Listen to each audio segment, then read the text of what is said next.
I need to set the timer this time or look at the time. I didn't set it last time and there's no running timer on.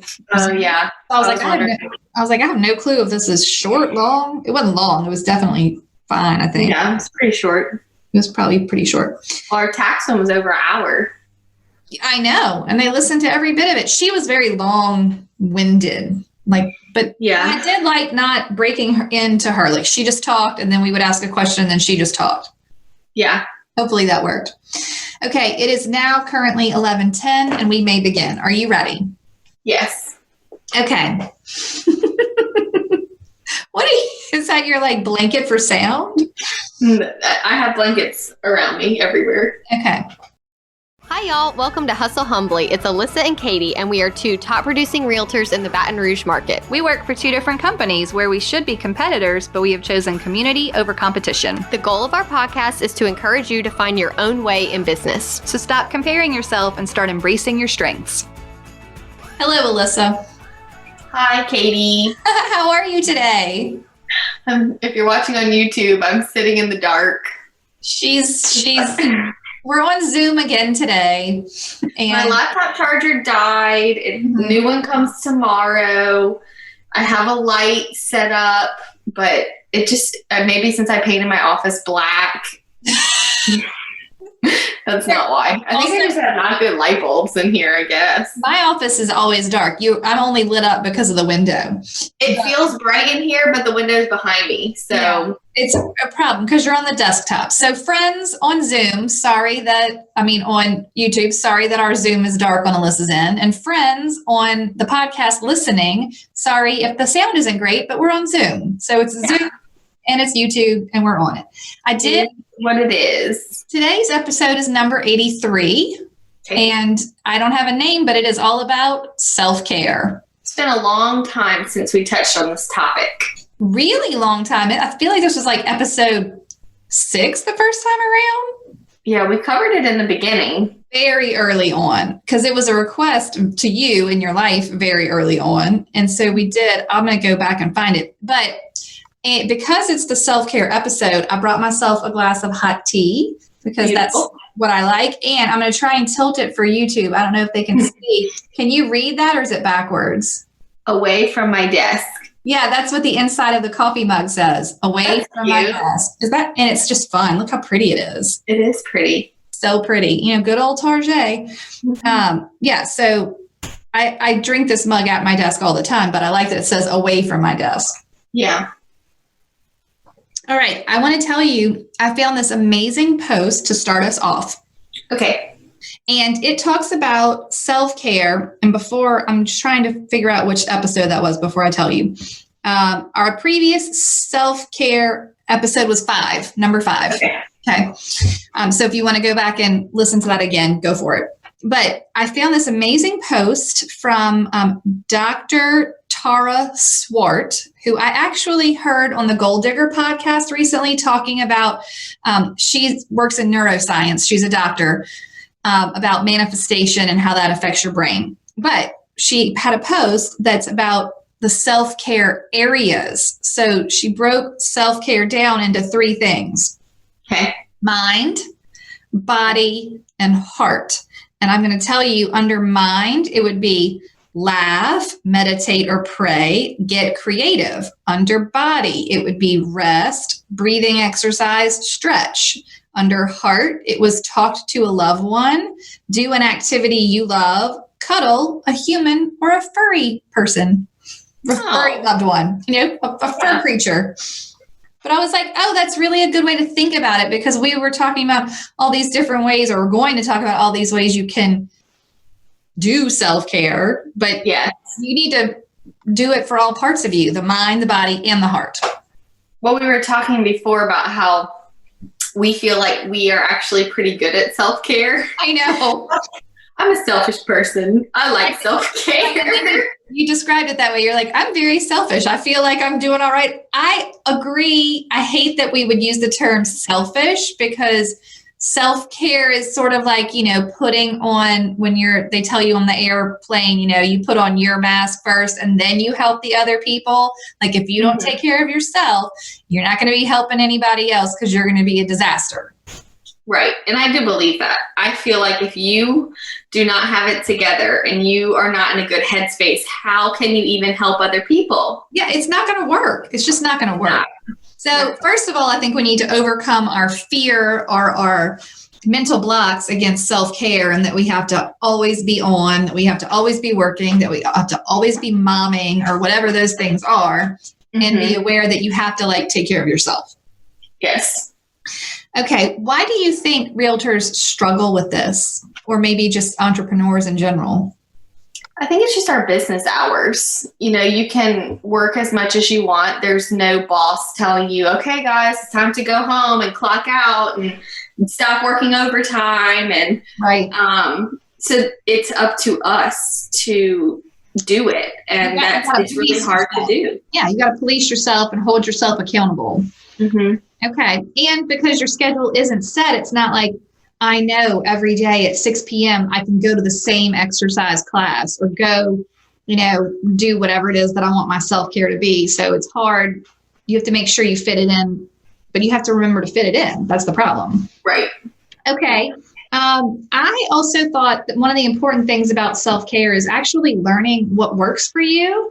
We have a whole lovely list that people shared with us of things they do for self-care. So we'll give you lots of ideas. But if you don't know, like if you're an introvert, going to hang out with a bunch of people is not going to be self-care for you. That might stress you out. Like if you are a homebody and that's what you want to do, then that should be your self-care. I think that the Enneagram is really nice for this, because I feel like when I read after taking the test and knowing what I am, and being like, yeah, that's right. Then when I read the posts or the articles that are like, this is how you take care of yourself as a 2, I'm like, yes, that's true. So I think step 1 of self-care is to understand yourself and really do some introspection about, when am I happy? What makes me feel relaxed? Like what makes me feel recharged? What do you think? Yeah.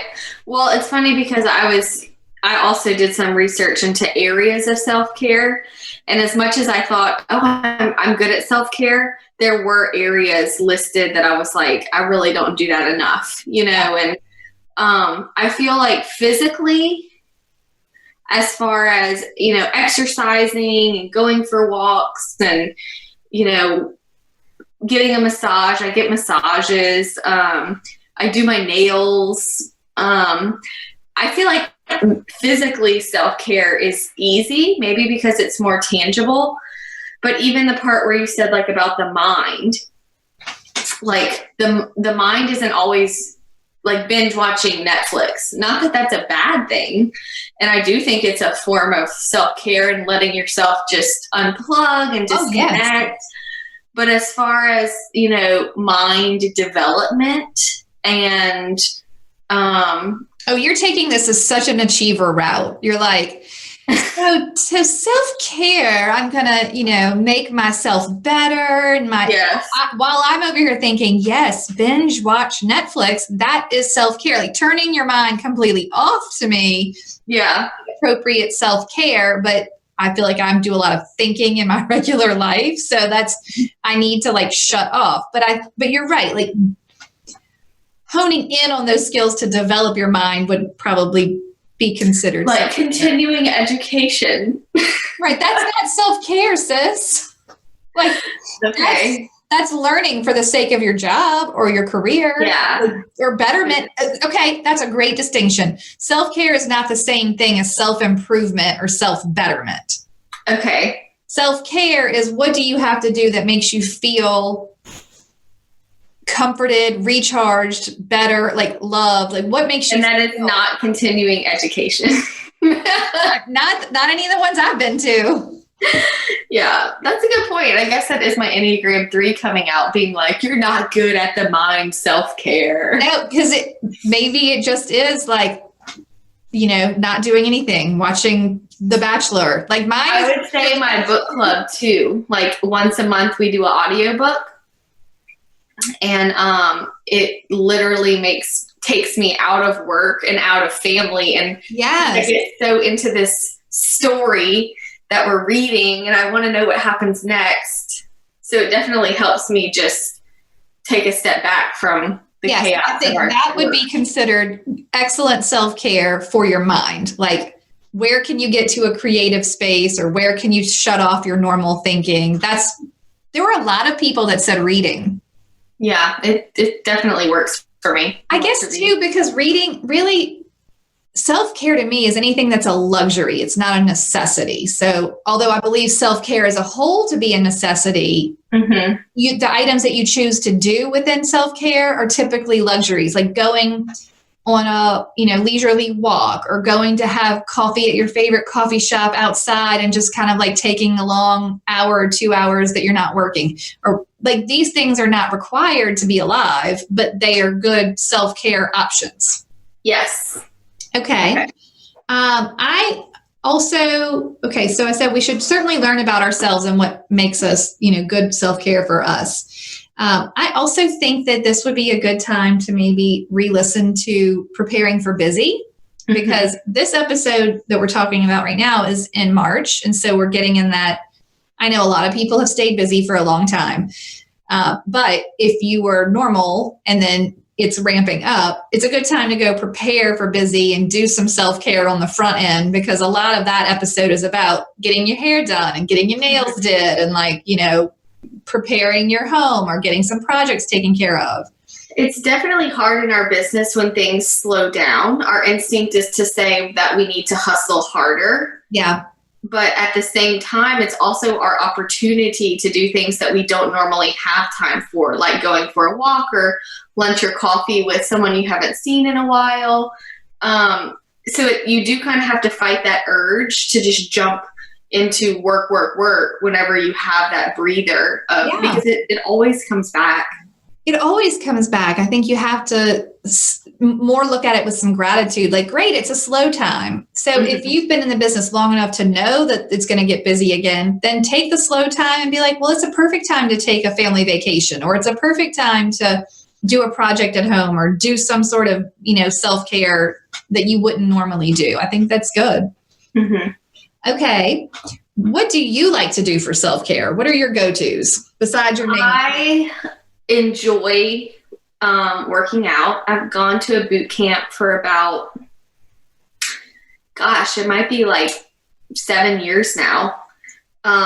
It's 45 minutes. I go in the morning, every morning. I mean, not every morning, like 3 or 4 days a week, but always usually in the morning. I don't go, I know that I'm never going to have an appointment at 6 a.m. Right. So when I miss that, I feel it. I just feel like sluggish, or my energy is low. And so I enjoy going to that. I enjoy the people there. It's like a social thing too. Just like my trainers. And then I do love a massage. I probably get maybe one a month, pretty consistently. Those are like my top two. And then, TV shows. Yeah. That would be my top 3. Okay. I like it. What about you?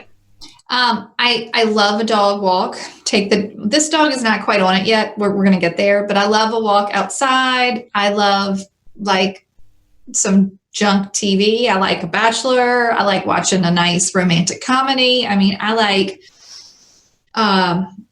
feel like, like a lunch with a friend, or I love going to restaurants. Yeah, for sure. It's just, I've been missing. Yeah, this year's weird, but I mean, those are good. Eating, watching TV, being outside in some capacity. I love taking a bike ride. I'm a big fan of like a leisurely bike ride. I do take a bubble bath every single night. That's a good one. That's a date. And that's my time too, where I clean out my photos in my phone.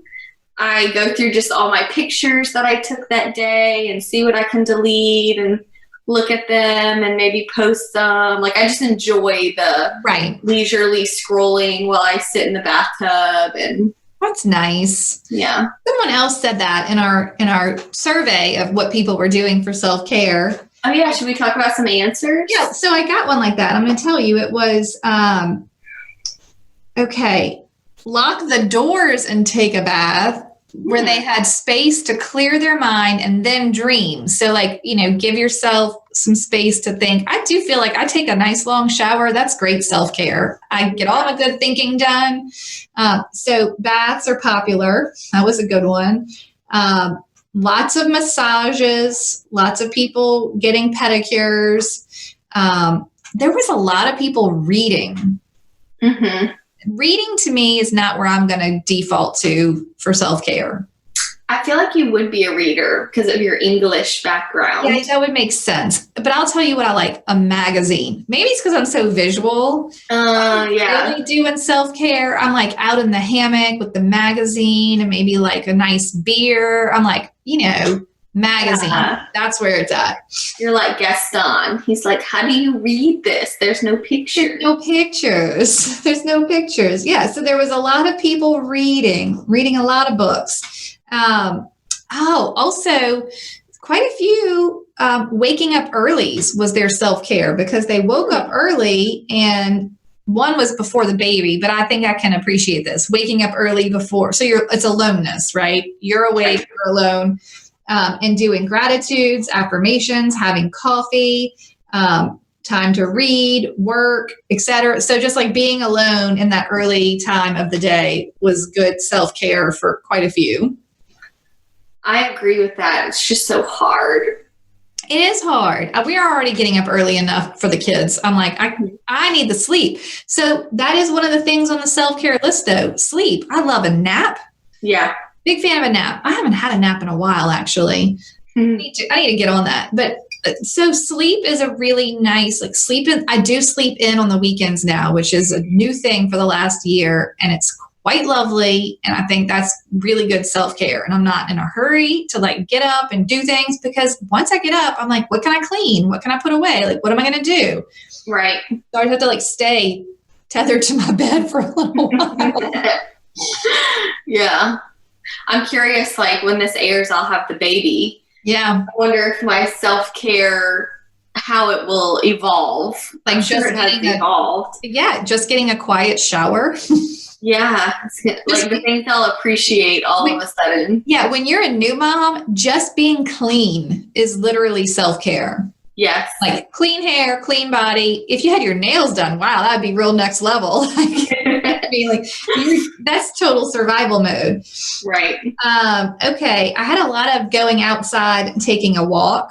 I think that's good. Walk. I had some people that wanted to run. That's fine if you want to ramp it up from your walk and take a run. Because some people exercise that is their happy place. They want. Yeah. If someone told me I had to run and they said it was self-care, I would laugh in their face. I would take a walk, but I'm not about to go for a run for fun. One person said long walks in the park. And I said, it sounds like we're writing our personal ad, right? Yes. I like long walks in the park. I like pina coladas. What? I mean, a nice adult beverage is always good self-care. Sure. Good glass of wine. I think that's good. There were facials. Do you ever get a facial? I never have, because they're so expensive, and then I feel like my face looks the same. I haven't had one either. I feel like I would rather spend the money on a massage. Now, maybe a head massage. Oh. I feel like I would love a head massage. Probably could just go get your hair blowed out, a shampoo. And when I was struggling with my TMJ real bad, when I would go for my monthly massage, there were times where I was just do my face and my head, and she would just get in my jaw and behind my ears. Oh, wow. Yeah. Okay, I like it. So facial, face massage, I like at-home facials, though. Sometimes I do them in the bathtub. Yes, somebody said they like to do their Sunday night face mask. That was their self-care. I liked that one.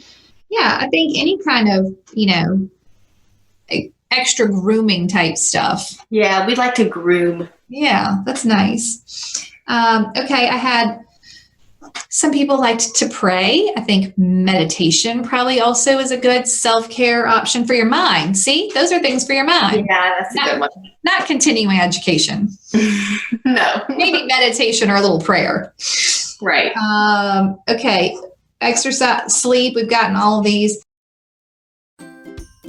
Hello, friends. We are so excited that so many of you are using the template course, and the reviews are just pouring in, letting us know that it has helped your business as much as it has helped our business. Yes, listen to this review. Thank you so much for providing this wealth of information, knowledge, in template form. So far, I've used a handful and received positive feedback like, "This is so professional," or "I really appreciate how organized you are." I mean, can you imagine? Yeah, Your clients are actually going to say that. Yes. All right, here's another one. Thank you so much for this. I can't tell you how many times I've started this and how many notebooks of samples and notes I had. I have ADHD and it is super hard to stay focused on getting it done. Having it all in one place is going to make it so nice. That is what we're here for. I know, just look, you don't need to reinvent the wheel. Just use these. Yeah, nice and simple, easy, ready to go, ready for you to put your own logo on, make it sound like you. So head over to hustlehumblypodcast.com/course and check it out. That's right. And you're going to enjoy them. You're going to love them. You're It's gonna going love to it. change your life. Literally fired my assistant. They are the best. Okay, bye, Enjoy the friends. template. Yes, enjoy. Oh, here's a great one. So our friend Chelsea in Wisconsin, she said that she likes to get in her car and drive to a Starbucks 30 minutes away from her house. So she normally goes to she can walk to her local coffee shop and she almost always has her coffee there. But she gets in her car, she drives 30 minutes away so that she can listen to a podcast, clear her head, like have some space. But that is actually a self-care activity. And I could totally appreciate that. I think going for a drive is a great self-care. Kind of like my over the bridge driving. I was wondering if we could cover Something about driving is like you're physically removing yourself from chaos. You know, you're just getting away. You could go anywhere you wanted, even though you don't. But you could if you wanted to. But you could. It just lets your brain know it's okay. You're okay. You're okay. Yeah. Okay.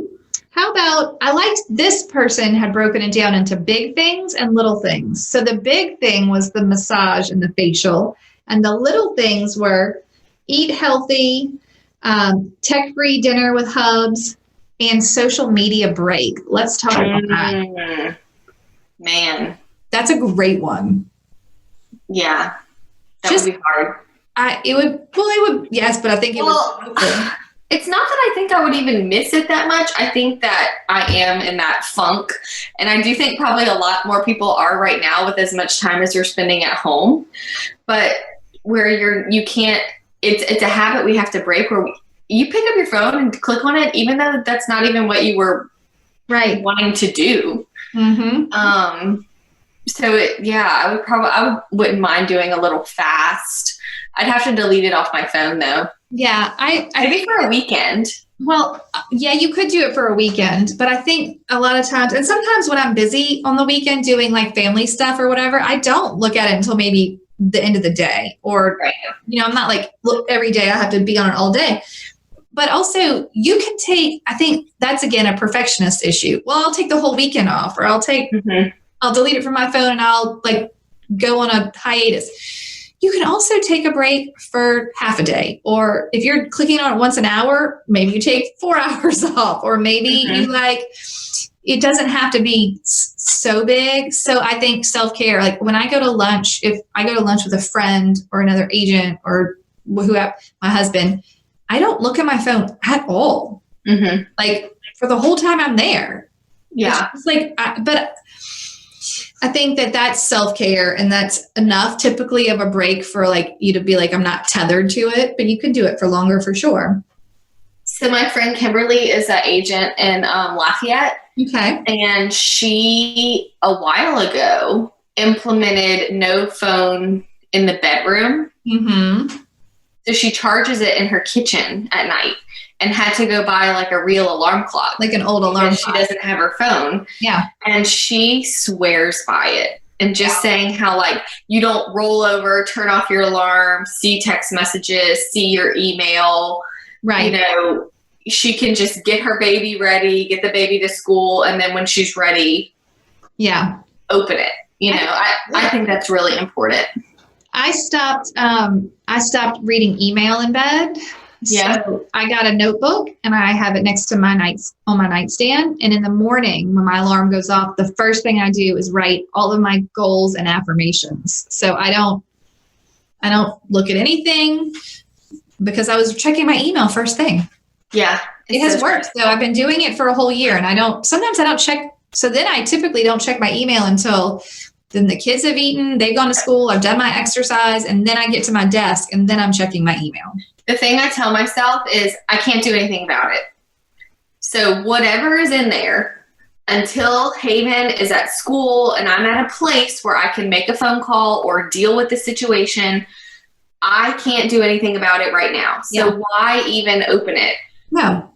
During quarantine, I moved my mailbox icon to the very last page. So now to check my email, I have to scroll to go to the icon, which also allows me not to see the red number on it. Yeah. But it has been super helpful, and it kind of makes me think how I survived so long with checking email before Haven even woke up, because I can think of a handful of mornings where I was like driving her to school stressed out. Yeah. Because I needed to get her out of the car so I could handle all this stuff. When that stuff was going to be there after I dropped her off. Right. There's no point in, stressing yourself out. So I think really asking yourself before you dive into checking emails and things like that, am I at a place where I can deal with this? Can I handle it right now? Right. Exactly. Exactly. I have one that's, I think, good for me and for anyone else who might be a 2. Asking for help. So a lot of times we just want to do it and help others, and self-care would actually be me saying, hey, can you help me with this? Or, hey, can someone watch my children while I do this? Like, some people, it's very unnatural to try and do self-care. And I think that also most moms relate to that. So I need to be doing, somebody needs me, right? Yeah. So somebody always needs me. But if you ask someone to help you, then the things they need are still getting taken care of, and you can take care of yourself. With Haven, we had a twin bed in the guest room. So I slept in there, and Tanner stayed in our room. And I just was in a funk. When he would go to bed at night, I was just bye. I was so sad because I knew I was about to be up all night, not in my bed, not in my room. And I was nursing and stuff. So there's nothing he could have done to help anyway. I didn't want him to be with me, but it was just but I was thinking about with this baby, we don't have a guest room because Haven is now in that bed that I slept in, and I'm not going to go buy a bed to put, somewhere.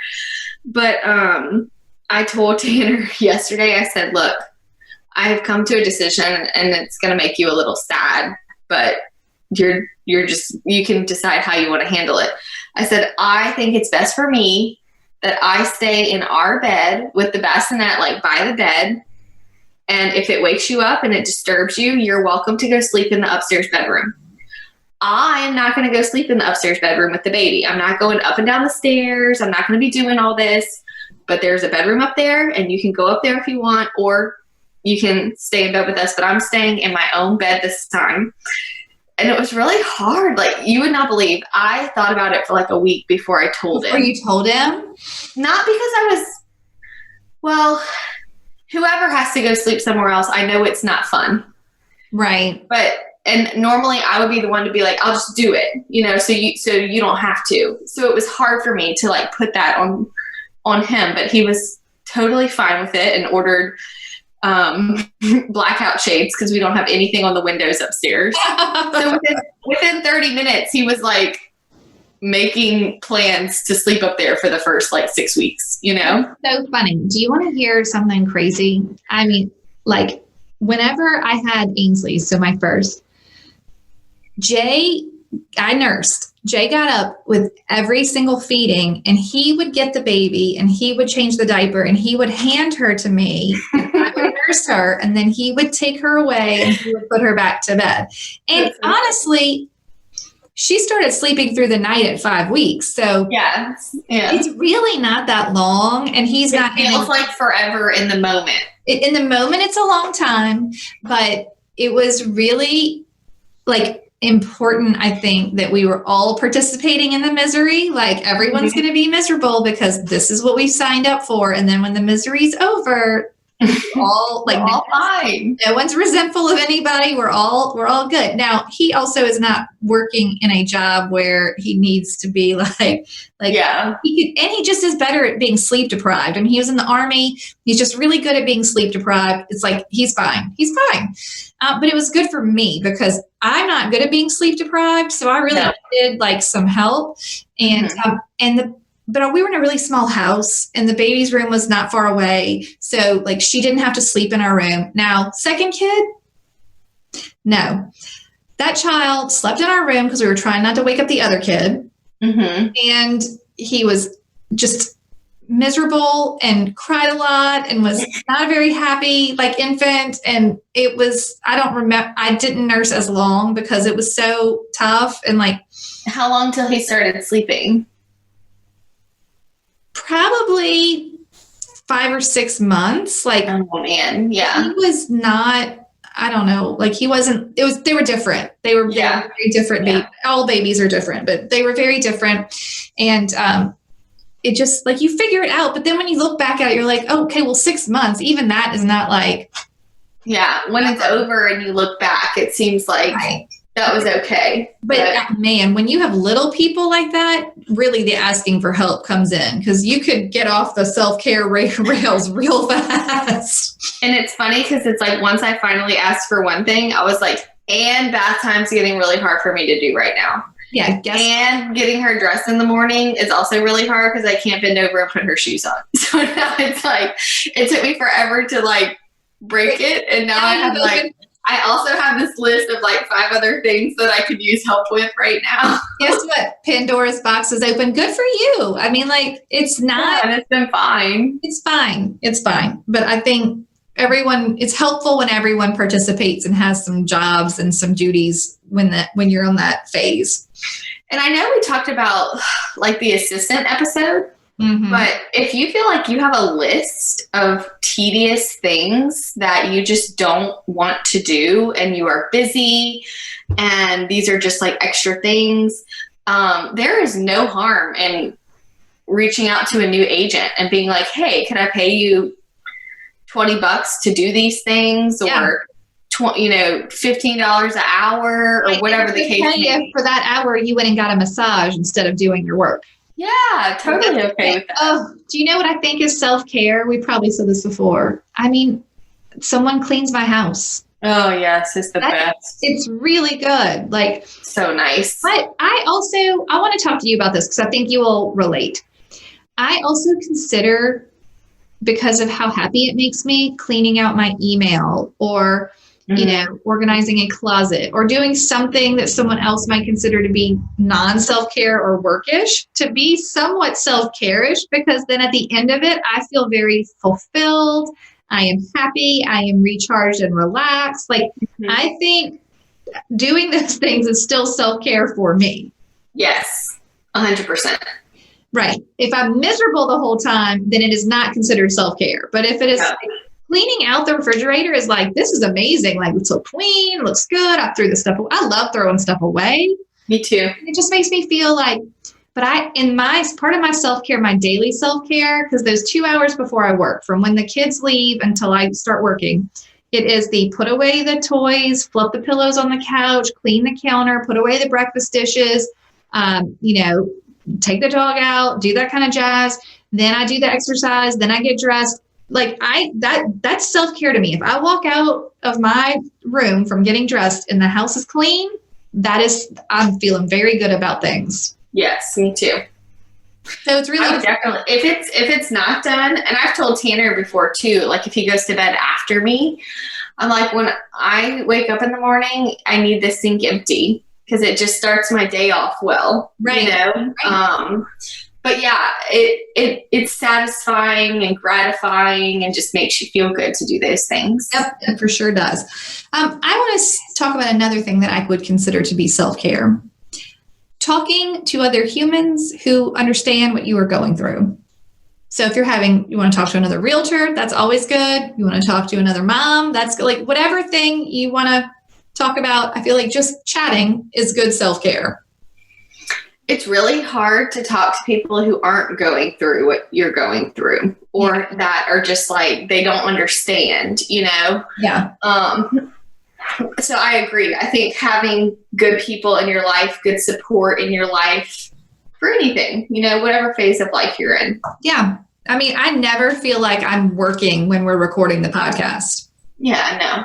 I feel like we're having a chat. And so like, that's good self-care for me. So yeah, it's very nice.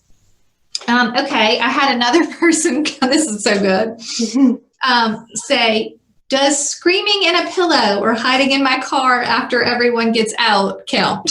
And I was like, yes, it does count. If you feel better. Count. It's also like a coping mechanism. This totally counts. I think anything that makes you feel happy afterwards or during counts. Yeah. Or if it relaxes you or recharges you or resets you, it counts. Driving over the bridge while you're upset counts if at the end of it you're recharged. Mm-hmm. Okay. Do you have any other thoughts or examples for the people? Someone said that she loves to paint her own nails. I do too. I was going to say, when they said that, I was like, oh, Katy does that. And I actually do that whenever I don't have shellac on. It keeps me from I like to do it while I'm watching my show. So it keeps me from snacking. Oh, wow. That's dual purpose. I like to do it. I like to do it while something is on the TV because I don't want to just paint it and then sit there and wait for them to dry. Yeah. I want to be doing something. Makes sense.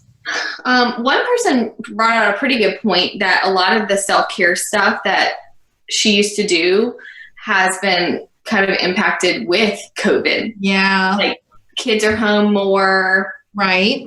Can't go places as much. And you kind of have to be aware of that. I like to do a lot of shopping for self-care. Just like to be out in a, Hobby Lobby for an hour, but I do a lot less of that now. I do a lot less trips to Target. Target is great self-care. Oh yeah.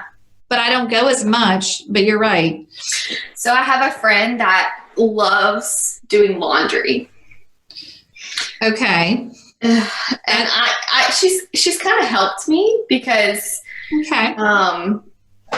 it is a good mindset thing, but she likes to just smell the laundry and see her little kids' clothes or fold her husband's stuff. She feels like it's just very much like an act of service, more so than the dishes would be, I guess. Yes. But she did say that it helps to change up your laundry detergent. Oh. When you're at Target, how they always have the new... Yeah.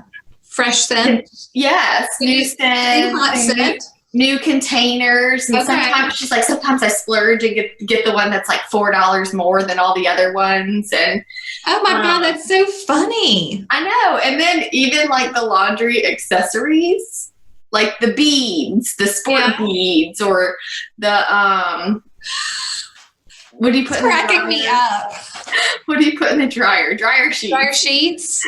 Yeah, but just making it her mission to try out new scents and boy, she really made that laundry into something. Yeah, and so whenever she runs out of detergent, she just enjoys a trip to Target and picks out the new cutest looking laundry detergent at the time and tries it out. I actually really like that. That's very much about mindset. That's so good. Yeah, it's her thing. Oh, I love it.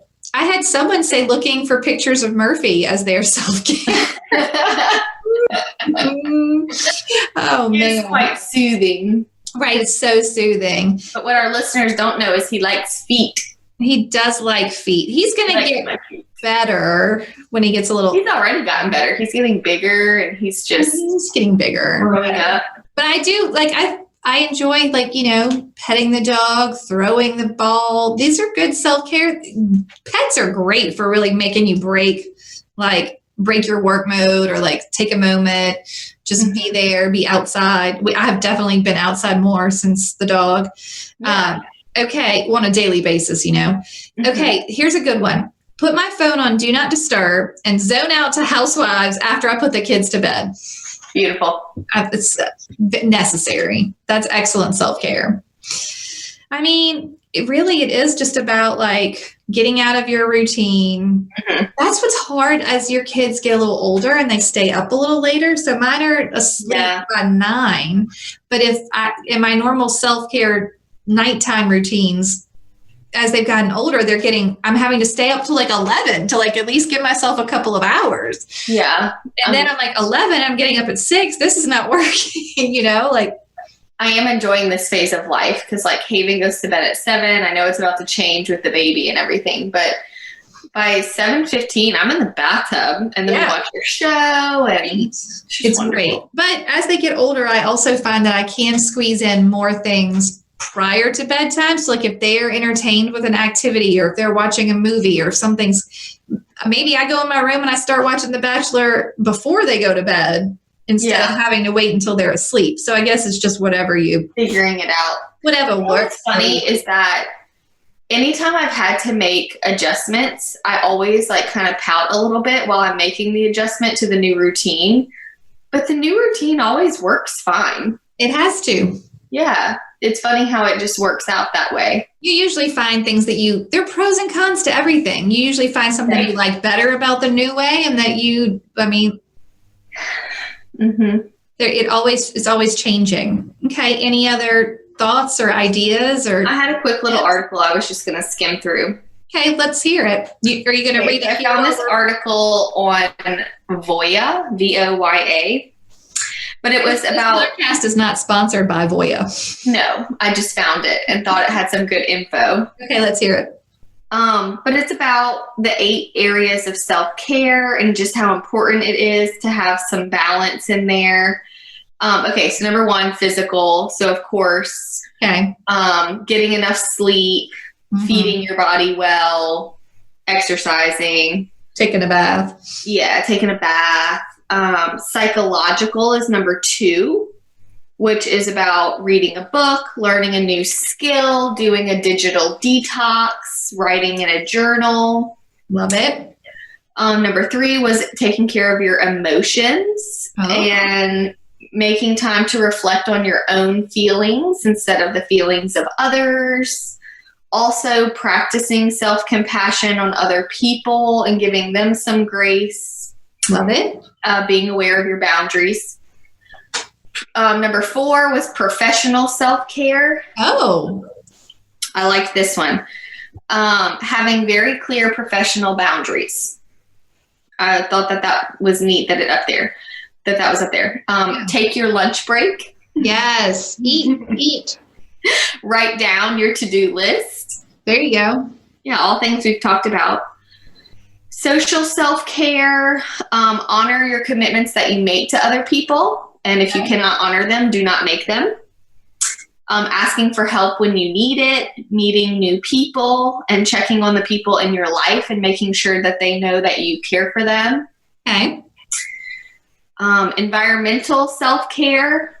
At first I was like environmental, but it's about decluttering your home and office. I'm into this one. Yes. I was like, oh, your environment, like where you live. Donate things to charity that's in your space, recycle, clean up after your meals, and stay on top of laundry. I thought that was funny that was on there. I mean, right, because there's nothing worse than being in a house that's got like laundry piled up on the couch. That's rough. Spiritual self-care, maybe going on a retreat, volunteering, meditating, prayer. And then financial self-care, making sure that you are being wise, because if you are not wise in this area, it leads to stress, which is the opposite of self-care. Knowing when expenses are due and when income is coming in. So they were just saying understanding your finances is a form of self-care because it prevents stress. Stress. Makes sense. Okay. I love that. All good things. All good things. Okay. Are you ready for a toast? Yeah. Okay. I'm excited about this one. I'm going to read it to you. Today's toast comes to us from James Harold in Lincoln, Nebraska. Okay. And I'm going to read you part of this email because this is James. He says, I just passed my state, Nebraska's real estate license exam. I wanted to let you know that in October, our episode on professionalism was featured in a real estate ethics course I took while preparing for the license exam. Ours? Yes.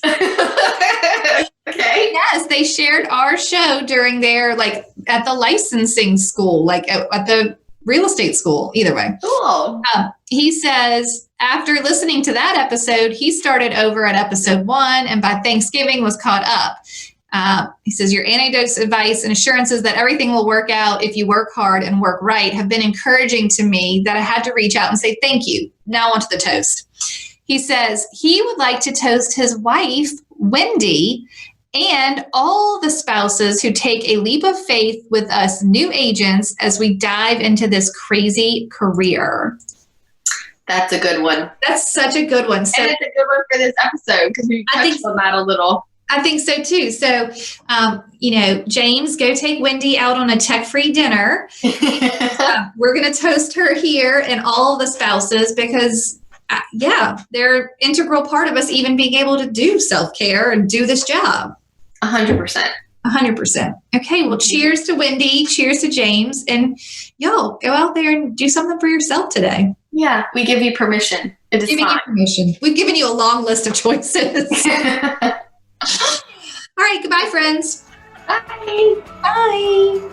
Thank you so much for tuning in to the Hustle Humbly podcast. Let us know who we should toast to for the next episode. Be sure to follow us on Facebook and Instagram at Hustle Humbly Podcast. If you have an episode, topic, or question, please email us at hustlehumblypodcast@gmail.com. Be sure to subscribe to the podcast and leave a review. See you next week. Bye. This is the good life.